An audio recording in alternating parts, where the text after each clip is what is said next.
Bonsoir à tous et merci de nous retrouver pour votre nouveau numéro de Kiosque. Kiosque, votre magazine culturel sur Saint-Quentin-en-Yvelines et ses environs. Tout de suite, le sommaire de ce mercredi 16 décembre. Invités Emmanuel Urbanet et Arnaud Joyer du groupe yvelinois Les Joyeux Urbains. Ils fêtent leurs 20 ans avec un album intégral de leurs chansons et une tournée qui débutera le 16 janvier à l'usine à chapeaux de Rambouillet.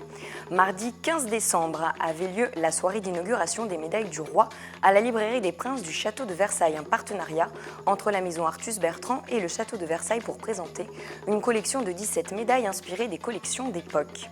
Rencontre avec Luciole. Nouvelle étoile de la pop électro, la chanteuse sera de passage à la batterie de Guyancourt vendredi soir pour un concert teinté de sons électroniques. Place à nos premiers invités. Emmanuel Urbanet, bonsoir. Bonsoir. Et Arnaud Joyer, bonsoir. Et bonsoir de Donc, même. je le disais, vous êtes membre du groupe yvelinois Les Joyeux Urbains qui a fêté ses 20 ans. Alors au complet, vous êtes 5, donc on salue également David Roquier, Manu Riquier et Mathieu Rieussé. Et avant de prolonger les présentations, on va tout de suite vous découvrir en images. Avec plaisir. La prochaine fois dans mon pays, quand je te demande tes papiers. Oui, monsieur, mais c'était la 6e fois de la journée. Mais quelle est cette odeur sympa? Fais péter le sucre et la soda. Fais-moi un bon café. Dans la publicité, la police et les jeunes vont renouer le dialogue. Tu verras que bientôt les gens ne prendront plus de drogue. Fais-moi un bon café. Alors Emmanuel, je le disais, votre groupe a fêté ses 20 ans. 20 ans de rencontres artistiques. Est-ce qu'on pourrait revenir sur le départ? Oh là là, bah, du coup ça remonte à loin, parce que c'était il y a 20 ans. En fait, on fête les 20 ans, mais on a déjà eu 20 ans il y a quoi? Il y a 1 ou 2 ans. Donc, Et votre groupe s'est fondé en 94. En 94, ouais. Et en 94, comment ça s'est passé? Non, on se connaissait depuis le lycée, en fait. Depuis les années 90, un truc comme ça. Ouais, je me souviens plus. J'ai rencontré les autres, en gros, au lycée. On a monté les Joyeux Urbains, donc de nos noms, puisque Arnaud Joyer et Emmanuel Urbanet, ça fait Joyeux Urbains. Ah oui, tiens, ouais. Quelle belle idée. Ah oui. Et puis après, ça s'est fait naturellement comme ça, des amis qui jouaient ensemble dans une cave et qui avaient envie de s'amuser, qui jouaient de la musique, je précise. Alors Arnaud, en 20 ans, forcément votre musique, votre rapport au spectacle et au théâtre a forcément évolué. Dans quel sens? Dans le sens du mieux, j'espère. Dans le sens du... Je sais pas dans quel sens ça a évolué. Est-ce que votre approche en fait du spectacle ou de la musique s'est vue transformée au fil des années? D'abord, on en fait pour s'amuser. Donc là, et arrive à un moment une problématique. Ah tiens, c'est mon métier. Donc ça, d'un coup, ça me rapporte. Donc la deuxième phase d'écriture, elle devient plus compliquée. Parce que d'un coup, on s'automet une pression sur les épaules qui est de dire c'est mon métier, il faut que ce soit bien. Il ne faut pas que je déçoive. Il y a un truc comme ça aussi. On a fait un truc au départ, et puis sur la deuxième salve d'écriture, on se dit ce serait bien qu'on ne déçoive pas. Donc il y a quand même effectivement déjà quelque chose qui change à ce moment-là. Et puis, il y a un travail plus recherché en fait au niveau des textes, c'est ça? Au niveau de l'écriture. En tout cas, il y a une pression. Je ne sais pas si c'est plus recherché ou moins recherché. Au niveau du style vestimentaire aussi, peut-être que vous êtes plus sobre aujourd'hui. Ah oui, ça c'est sûr. Ouais. Là, pas vraiment, mais parce qu'on est en tenue de ville, comme on dit. Mais sur scène, oui, si vous avez regardé les petites images avant, il y a une certaine sobriété. Est-ce qu'on peut dire une classe? Je ne sais pas. Pas pour tout le monde en tout cas. Ouais. Alors Emmanuel, en fait, pour vos 20 ans, vous avez fait le choix non pas de sortir un best-of, comme Oui. le font beaucoup de groupes, mais un intégral. Pourquoi ce choix? Parce qu'il y a pas mal de gens qui ont les albums ou qui l'ont plus ou qui l'ont prêté. Parce que voilà, comme tous les groupes indépendants, on a eu pas mal de soucis de distribution et de commercialisation de nos albums, et même de sortie des fois, parce que le dernier en date, il n'est toujours pas sorti. Et du coup, ça permet aux gens qui l'ont soit cassé, soit rayé, soit... C'était pas des vinyles, attention, on n'est pas si vieux que ça, mais qui l'ont perdu. Enfin voilà, bref, ça permet de retrouver tout dans un seul coffret à un prix très abordable, il me semble. Dérisoire. Dérisoire, ouais, parce que je crois ça va se vendre combien, 20-25 euros pour les 5 Pour un albums. intégral, c'est 25 très euros, abordable. 5 albums, Ouais, un poster. ouais, et au prix de la chanson, c'est vraiment pas cher la chanson, quoi. Un intégral d'ailleurs qui sortira le 16 janvier. Alors Arnaud, par contre, donc, vous démarrez également le 16 janvier une tournée qui sera pour le coup un best-of. Comment est-ce que vous avez fait votre sélection des titres? Par mail. Par mail en partie, non, mais avec Manu, on s'est vu et on a parlé par mail avec les autres qui sont pas aussi près que nous géographiquement. Et Même amicalement, tu peux le dire. mais on s'est vu, on a mis tous les morceaux, puis on a rayé des trucs, puis on a mis des croix, puis après on a mis des grosses croix en se disant je préfère. Puis est arrivée la liste de ceux que j'aimerais vraiment faire, ceux que je m'en fous, enfin ceux que je veux bien faire, et puis ceux que il va falloir bien me convaincre. D'accord, question de préférence. Alors cette tournée, vous la démarrez à l'usine à chapeaux de Rambouillet. C'est un lieu qui vous est cher? Oui, ouais, carrément. Parce que y a des lieux comme ça où quand on débute, on se fait un petit peu envoyer paître par pas mal de gens. Et donc on a joué, au début on jouait dans des abribus de 50 ans en Yvelines, hein, pour tout dire. Et tellement on n'avait pas de lieu pour jouer. Donc après on a commencé à faire des petits bars, mais enfin voilà, ça reste des bars. Donc, Les petits bars. les petits bars. Et ensuite, au fur et à mesure, on a pu jouer dans des salles. Et l'usine à chapeaux, c'était une des premières à vraiment nous faire confiance. À dire, OK, vous démarrez, c'est pas tout à fait au point, mais on va vous faire passer quand même sur une première partie. Et puis après, voilà, c'est chez eux que ça a démarré vraiment. C'est une façon de leur rendre hommage et de les remercier. Ouais, un petit peu. Alors, les Joyeux Urbains, vous n'êtes pas les seuls à célébrer vos 20 ans cette année. C'est également le cas du groupe Imagine, un groupe vocal de jazz inimontain. Ils seront à la ferme du Manet à Montigny-le-Bretonneux samedi soir à 20h30 pour un concert qui retracera toute l'histoire du jazz. On les écoute.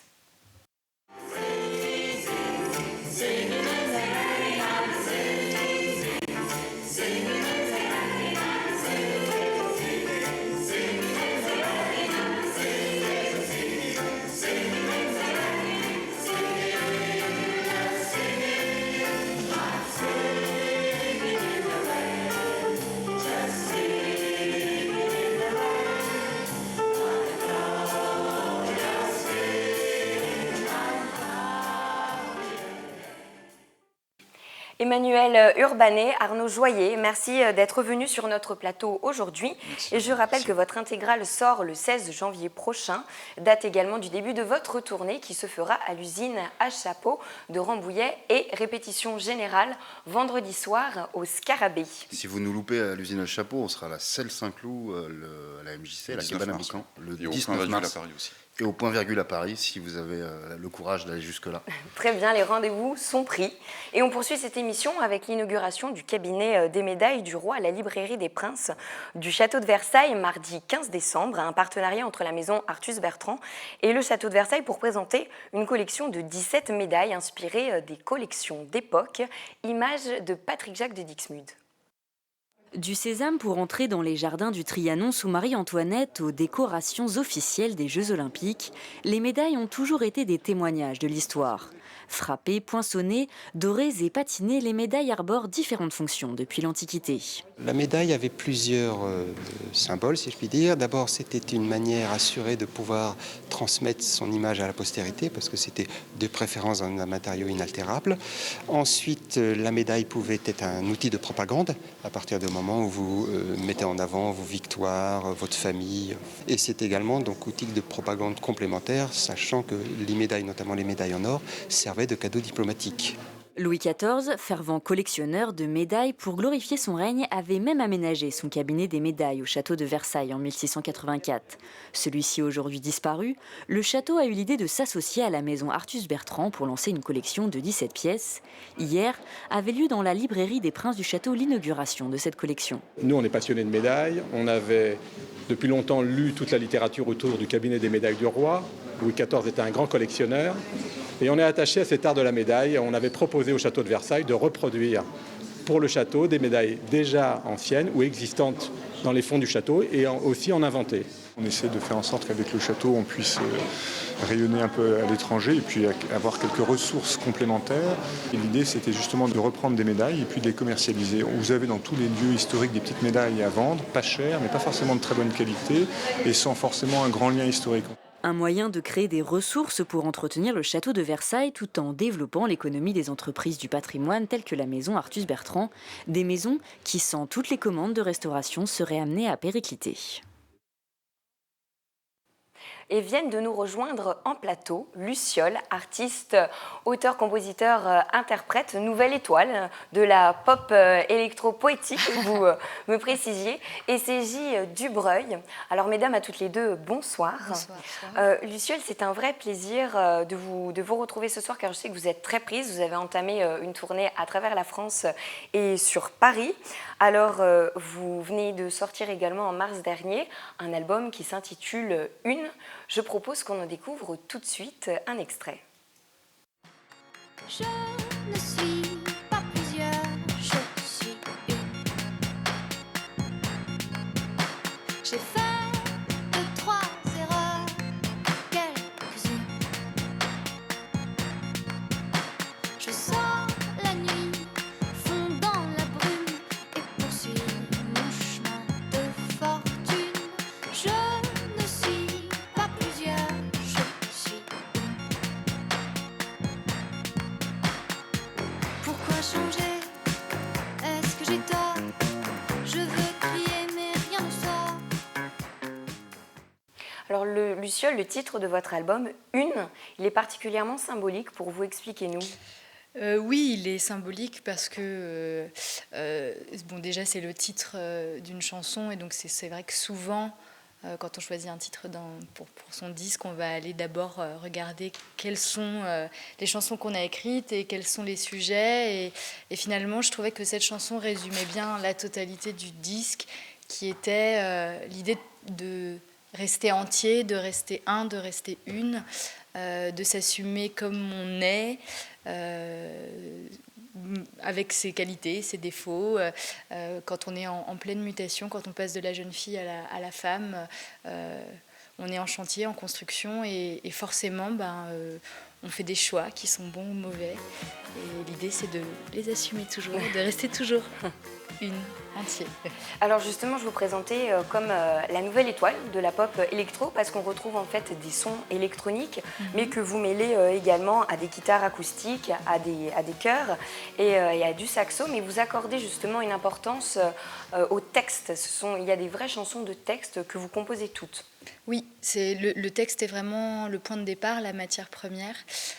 C'est du texte que va découler la mélodie, et ensuite, la musique s'ajoute. Et c'est vrai que, contrairement à mes projets précédents, on a introduit beaucoup plus d'électro, de sons électroniques dans ce projet d'album-là, parce que envie de faire un pas vers la modernité, d'avoir un son qui me ressemblerait davantage et qui peut aussi, sur scène, me porter, être plus dense, plus volumineux, pouvoir faire danser les gens aussi. Donc voilà.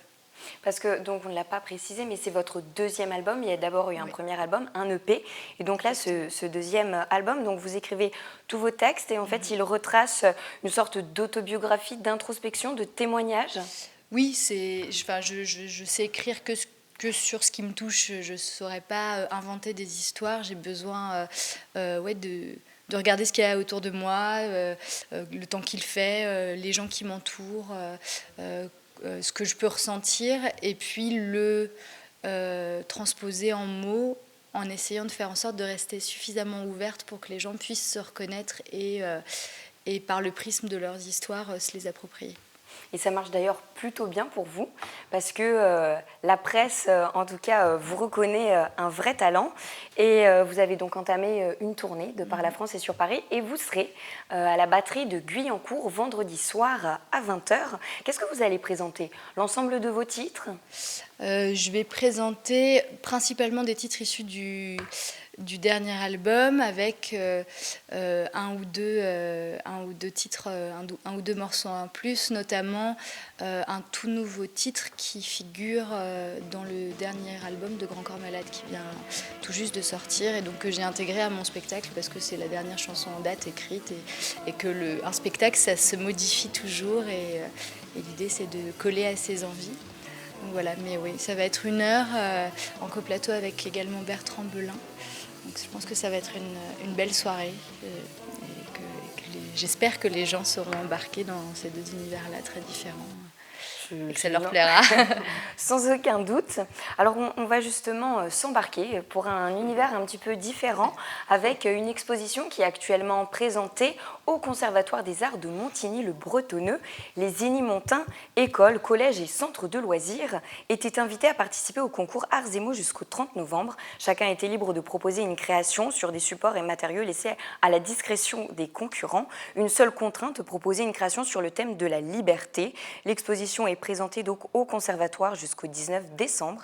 La remise des prix du concours a lieu ce soir. On écoute Stéphanie Garot, responsable du pôle jeunesse de Montigny-le-Bretonneux. En fait, c'est un concours qui a lieu chaque année à la même période et qui invite des Inimontins de tout âge et aussi des structures municipales ou associatives à participer en créant une œuvre à partir d'un proverbe ou d'une citation de la langue française.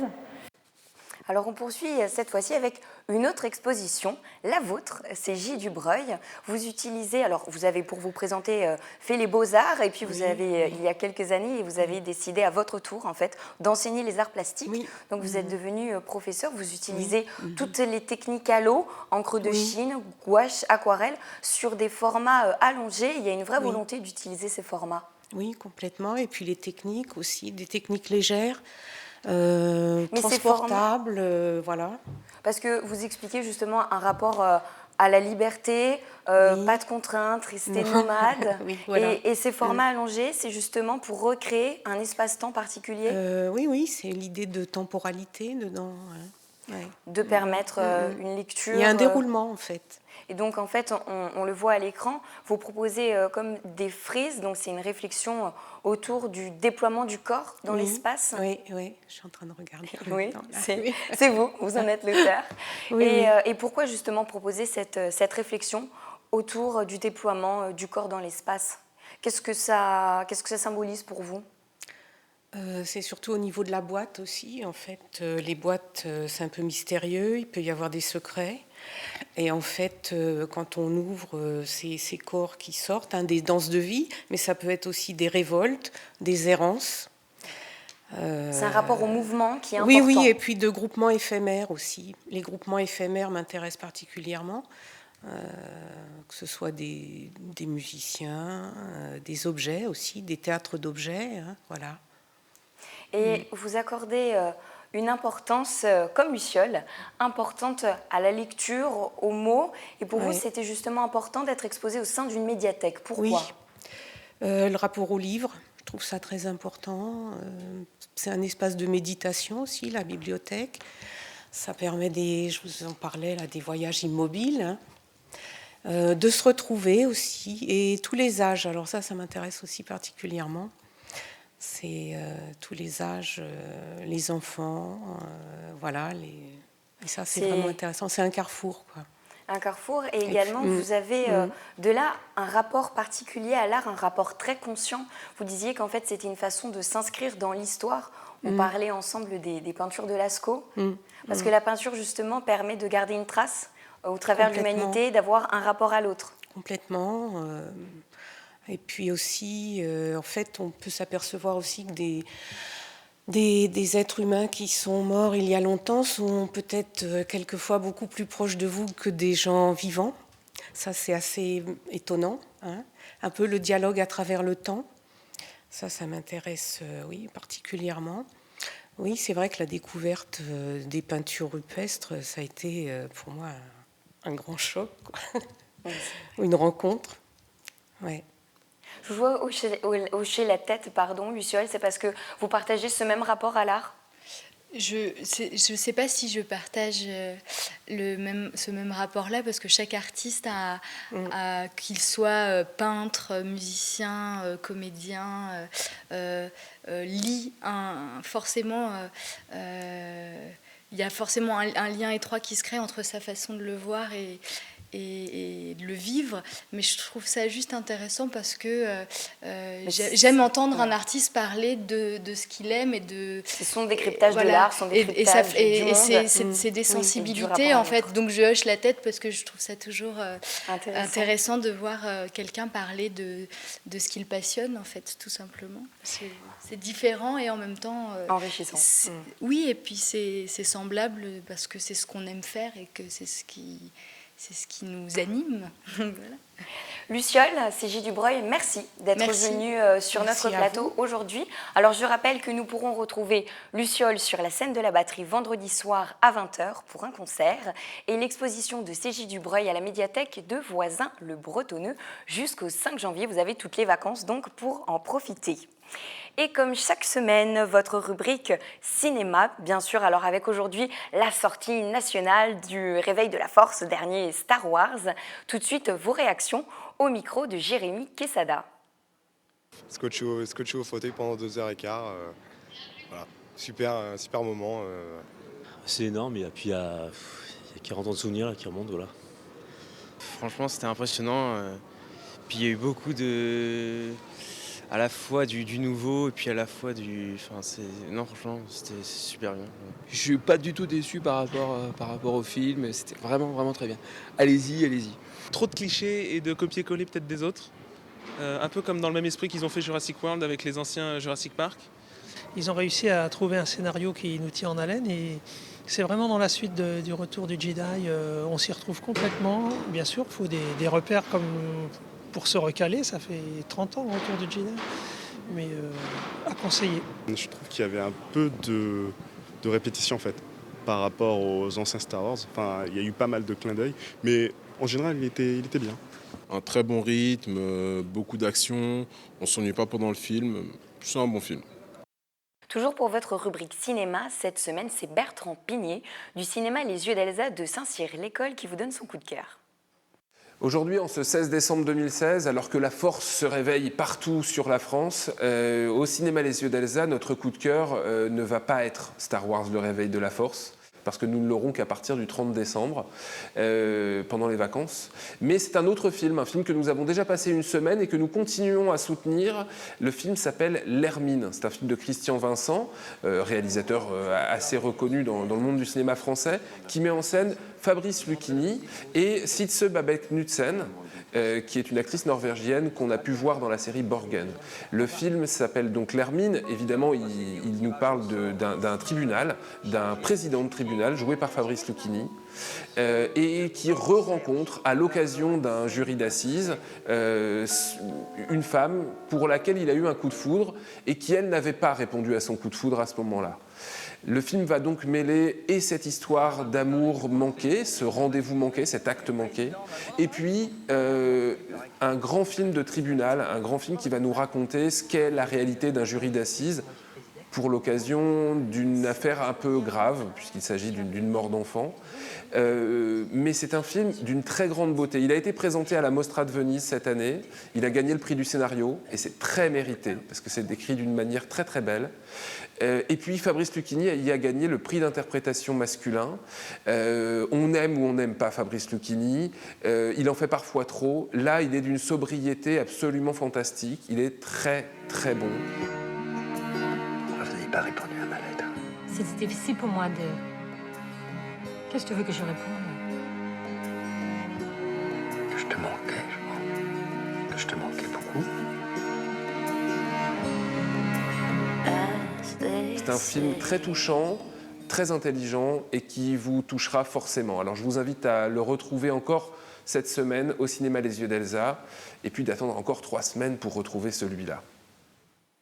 Et comme chaque semaine avant de nous quitter, je vous propose quelques dates à noter dans votre agenda culturel. Vendredi soir à 20h30 au théâtre Espace Coluche de Plaisir rendez-vous pour la pièce de théâtre La chanson de l'éléphant qui a obtenu 2 nominations Molière 2014 et qui réunit Pierre Cassignard et Jean-Baptiste Monnier. On en regarde tout de suite un extrait. Michael. C'est qui Michael? Vous êtes Michael. Moi, je suis éléphant blanc. La Peterson reste en dehors de tout ça. Elle est rusée et vicieuse. Mais vous comprenez pas qu'il est plus intelligent que vous? À ce stade-ci, il me faut une preuve concrète que vous savez vraiment quelque chose au sujet du docteur Laurence. Et quelque chose qui n'a rien à voir avec les éléphants. Promets-moi que tu ne feras rien de stupide. Promets-moi que tu ne feras rien de stupide. Retrouvez également les équipes d'impro de Déclic Théâtre à l'occasion de leur premier match d'impro de la saison, samedi 19 décembre à 14h30 pour les benjamins, 16h pour les cadets et 20h pour les juniors à l'école municipale de musique et de danse de Trappes. Et enfin, rendez-vous samedi 19 décembre également à 18h à la ferme de Bel-Ébat à Guyancourt pour retrouver un spectacle de danse jeune public, La forêt ébouriffée, afin de pénétrer un univers merveilleux. Fin du kiosque pour cette émission. Je vous retrouve avec plaisir la semaine prochaine. Émission à voir et à revoir sur notre site internet. Très bonne soirée à tous.